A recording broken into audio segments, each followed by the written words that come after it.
Hello ब्रान welcome back to Sukant tutorial. देखु बंधुगण नुआ और स्कॉलरशिप 2024 समस्त +3 और पीजी पिला बहुत बड़ा खुशी खबर फाइनाली आसीगला पिलांग नुआ नोटिस समस्त पिलांग मिलिबो नुआ और स्कॉलरशिप टंका जे कोनोसी स्कॉलरशिप अप्लाई करथिले किबा स्कॉलरशिप टंका पाउथिले नुआ और स्कॉलरशिप टंका मिलिबो। नुआ और स्कॉलरशिप को नै नुआ नोटिफिकेशन रे कोन आसीची अपडेट से नै ए वीडियो माध्यम रे डिटेल्स आलोचना करिबा। तेनु समस्त वीडियो को शेष पर्यंत देखंतु एवं जे पिला माने ए वीडियो देखुचंती वीडियो को लाइक करिबा सहित जदि आपण माने प्रथम थर करी हम YouTube चैनल को व्यू करूछंती तो हम चैनल को सब्सक्राइब करी नोटिफिकेशन बटन को ऑल सेट कर दियंतु जा फल रे कि स्कॉलरशिप को नै किछि भी अपडेट आसीबो सेटा आपण मानक पाखरे सर्वप्रथम पहुंची परिबो। आसंतु पिला माने वीडियोटी स्टार्ट करिबा। देखंतु पिला माने समस्त +3 एवं पीजी पिलांक पई बहुत बड़ा खुशी खबर फाइनाली आसीगला नुआ और स्कॉलरशिप को नै नुआ नोटिफिकेशन समस्त पिलांक मिलिबो नुआ और स्कॉलरशिप टंका। नुआ और स्कॉलरशिप रो नुआ नोटिफिकेशन रे कोन रहिछि अपडेट से नै आपण मानक जणै दउछि। देखंतु पिला माने आपण माने सब स्क्रीन आगे देखि पारथुबे ओडिसा रे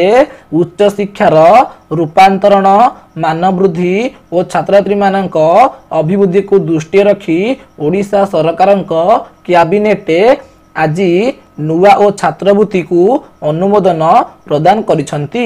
एथिरे उच्च शिक्षा विभाग अधीन रे थिबा राज्यर समस्त सरकारी कॉलेज राज्य विश्वविद्यालय अनुदान प्राप्त कॉलेज एवं विशेष करी साम्स पोर्टाल माध्यम रे प्रवेश नेउथिबा बेसरकारी कॉलेज माने एही योजना रे लाभान्वित हेबे। अर्थात आपण मानकु जणै दउछि गतकाली अर्थात फेब्रुआरी 16 तारिख दिन ओडिशा सरकारक कैबिनेट बैठक अनुष्ठित होइथिला।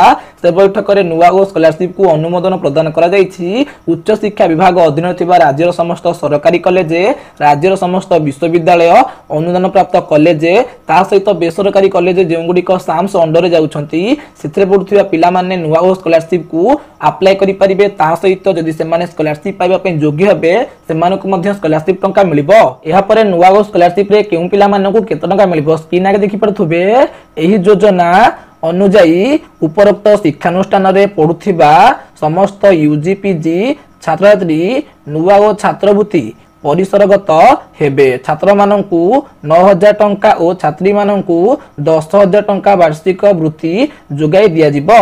अनुसूचित जाति और अनुसूचित जनजाति तथा निर्माण श्रमिक पुओं को 10,000 और झीओं को 11,000 टंका वार्षिक छात्रवृत्ति जोगाई दिया जिवो। अर्थात आपण मानकु जणै दउछि जेउ पिला माने उच्च शिक्षा विभाग अधीन रे थिबा राज्यर समस्त सरकारी कॉलेज राज्य विश्वविद्यालय अनुदान प्राप्त कॉलेज एवं बेसरकारी कॉलेज जेउगुडिक साम्स अंडर रे जाउछंती सेठार पढुतिबा +3 एवं पीजी पिला मानकु नुआ और स्कॉलरशिप टंका मिलिबो। नुआ और स्कॉलरशिप रे छात्र मानकु वर्ष को 9000 टंका एवं छात्री मानकु वर्ष को 10,000 टंका मिलिबो। सेही परि अनुसूचित जाति और जनजाति अर्थात एससी एसटी पिला ता सहित निर्माण श्रमिक पुओं को वर्ष को 10,000 टंका एवं झीओं को 11,000 टंका वर्ष को मिलिबो। तापरे पिला मानक पई बहुत बड़ इंपोर्टेंट पॉइंट रहिछि। बहुत पिला मानक डाउट थिला जे कोनोसी स्कॉलरशिप अप्लाई करथिले किबा स्कॉलरशिप टंका पाउथिले हमकु नुआ और स्कॉलरशिप टंका मिलिबो कि नाही। ए नै ऑफिशियल अपडेट आसी सलिछि। आपण माने स्क्रीन आगे देखि पारथुबे मैट्रिक परवर्ती छात्रवृत्ति पाउथिबा छात्रछात्री एवं निर्माण श्रमिकंक पुओ झीओ मध्य ए वृत्ति पई आवेदन करि परिबो। अर्थात एठारे लेखा जाइछि जे मैट्रिक परवर्ती छात्रवृत्ति अर्थात पोस्ट मैट्रिक स्कॉलरशिप ता सहित निर्माण श्रमिक अर्थात लेबर कार्ड स्कॉलरशिप जेउ पिला माने अप्लाई करथिबे किबा स्कॉलरशिप टंका पाउथिबे से माने नुआ और स्कॉलरशिप पई अप्लाई करि परिबे सेमानको मध्य नुआ और स्कॉलरशिप टंका मिलिबो। एहार अर्थ हेउछि आपण माने Odisha state scholarship portal under रे जे कोनोसी गोटे स्कॉलरशिप अप्लाई करथिले आपनको नुआ और स्कॉलरशिप टंका मिलिबो। अर्थात आपण नुआ और स्कॉलरशिप को अप्लाई करि परिबे। किंतु पिला मानक पई बहुत बड़ा इंपोर्टेंट पॉइंट रहिछि। स्क्रीन आगे देखि पारथुबे कालिया वृत्ति पाउथिबा पिला माने एही योजनार लाभ पाई परिबे नाही। अर्थात आपण मानकु जणै दउछि जेउ पिला माने कालिया स्कॉलरशिप अप्लाई करथिबे किबा कालिया स्कॉलरशिप टंका पाउथिबे सेमानकु नुआ और स्कॉलरशिप टंका मिलिबोनी। अर्थात सेमाने नुआ और स्कॉलरशिप को अप्लाई करि परिबे नाही। तापर रहिछि केउ पिला मानकु नुआ और स्कॉलरशिप टंका मिलिबोनी। स्क्रीन आगे देखि पारथुबे जेउ पिला मानक बापा मा आयकर परिसरभुक्त होइथिबे किबा रेगुलर सरकारी चाकरी रे थिबे पीएसयू ऑटोनोमस बॉडीज रे थिबे किबा अनुदान प्राप्त शिक्षानुष्ठान मानकरे अनुदान प्राप्त करुथिबे सेमाने एही योजना पाई योग्य विवेचित हेबे नहीं। अर्थात आपण मानकु मु जणै दउछि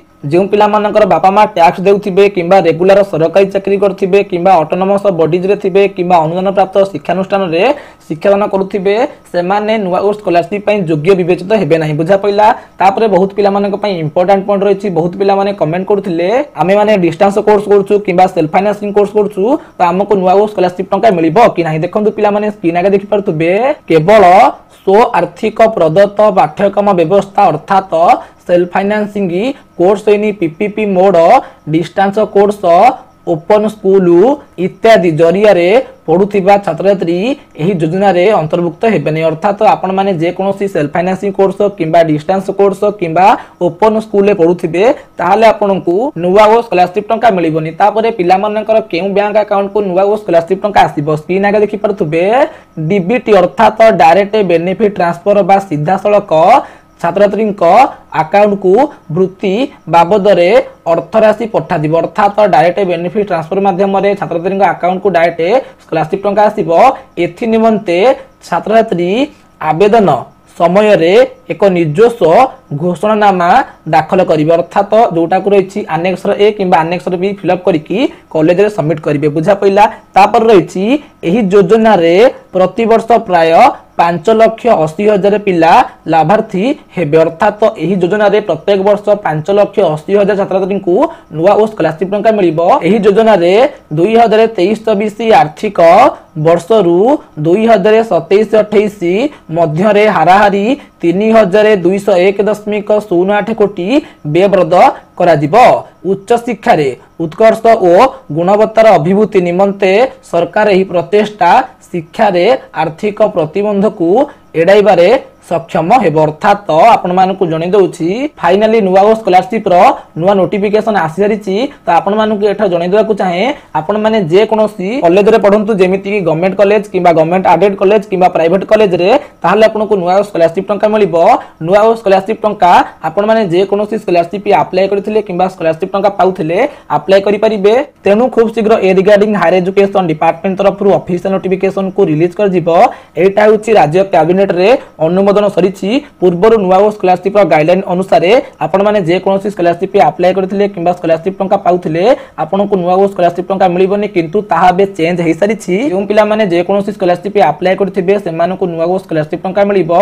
आशा करिबि ए वीडियो माध्यम रे आपण मानको डिटेल्स इंफॉर्मेशन गुडी को प्रोवाइड करि परथिबि। अन्य एक वीडियो माध्यम रे आपण मानको जणे देबि आपण माने किपरि अप्लाई करिवे ऑनलाइन अप्लाई करिवे कि ऑफलाइन अप्लाई करिवे अप्लाई डेट गुडी को कोन रहिछि ता सहित अप्लाई समय रे कोन सब डॉक्यूमेंट आवश्यक। आशा करिबि ए वीडियो माध्यम रे आपण मानको नुवा ओ स्कॉलरशिप को ने डिटेल्स इंफॉर्मेशन गुडी को प्रोवाइड करि परथिबि। जदि भी आजर वीडियोटी आपण मानको भल लागिथिबो तो निश्चित भाबे लाइक करिवे शेयर करिवे एवं सब्सक्राइब करिवे। बंदे उत्कल जननी।